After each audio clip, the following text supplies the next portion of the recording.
زندگی موت سے پاک زندگی.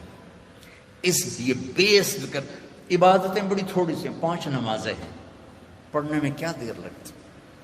تم بھاگتے دوڑتے ہو، تمہارے کلاسز ہو رہی ہیں، چلو خالی فرض ہی پڑھ لیا کرو، سنتیں لمبی ہو جائیں گی، فرض پڑھ لو. لیکن فرض صرف 17 ہے، صرف 17. جس پر پکڑ ہوگی نا وہ صرف 17 رکعتیں ہیں. یہ جس پر دیا جائے گا وہ 17 ہیں. 2 فرض صبح کے، 4 ظہر کے، 4 عصر کے، 3 مغرب کے اور 4 عشاء کے. اتنی کر لو پابندی تو اللہ آگے بھی چلا دے گا. پھر انشاءاللہ تہجد بھی پڑھو گے. تو عبادات 5 نمازیں. سال کے بعد 30 روزے. زکوٰۃ اور حج مالدار کے لیے ہے، غریب یا میڈیوکر کے لیے نہ زکوٰۃ ہے نہ حج ہے. تو کیا ملا؟ 2 چیزیں عبادت. ایمان تو ایک اندر کی کیفیت ہے، اس کے لیے تو کوئی کھائی نہیں کھودنی پڑتی. 2 چیزیں ہیں عبادت میں، ایک نماز اور ایک روزہ. روزے میں گنجائش دی ہے، سفر پہ ہو معاف، چاہے ایئر کنڈیشن گاڑی میں جا رہے ہو، مسافر ہو معاف بعد میں رکھ لینا، بیمار ہو معاف بعد میں رکھ لینا، نماز معاف نہیں.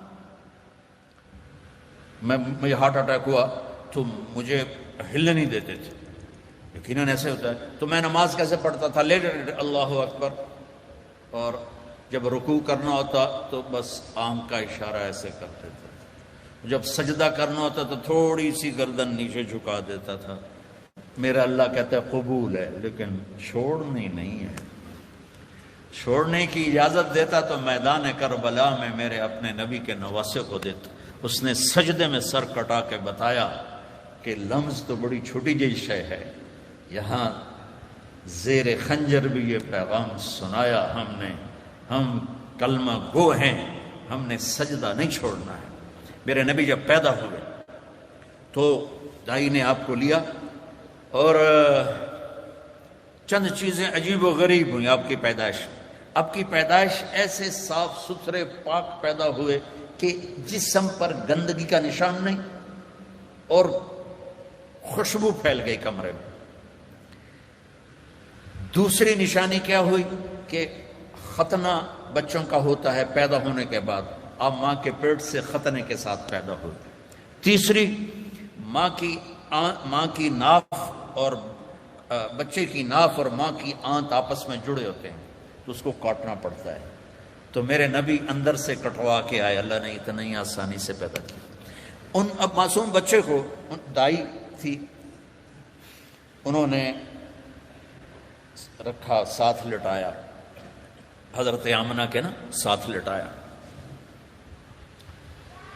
اب اس معصوم بچے میں کوئی حرکت نہیں، لیکن مجھے دیکھنا، آپ لیٹے نا، آپ جب ایک دم آپ نے ایسے کروٹ بدلی اور سجدے میں سر رکھا اور گھٹنے اٹھا دیے، جیسے فزیکلی ہم بڑے سجدہ کرتے ہیں ایسے آپ سجدے میں چلے گئے اور لمبا سجدہ کیا. وہ ماں اور دائی تھر تھر کانپنے لگی کہ یہ کیا کر رہا ہے. پھر اس کے بعد آپ نے دونوں ہاتھوں کے پر پریشر کر دے کے جو سینے کو اوپر اٹھایا، پھر اس ہاتھ پہ پریشر دے کے اس ہاتھ کو اوپر اٹھا کر ایسے شہادت کی انگلی اوپر اٹھائی تو سارے کمرے میں نور ہی نور پھیل گیا. تو میرے نبی نے اعلان کیا سجدہ لے کے آ رہا ہوں. میرے نبی کے نواسے نے سر کٹا کے بتایا کہ سر تو کٹ سکتا ہے، سجدہ نہیں چھوٹ سکتا.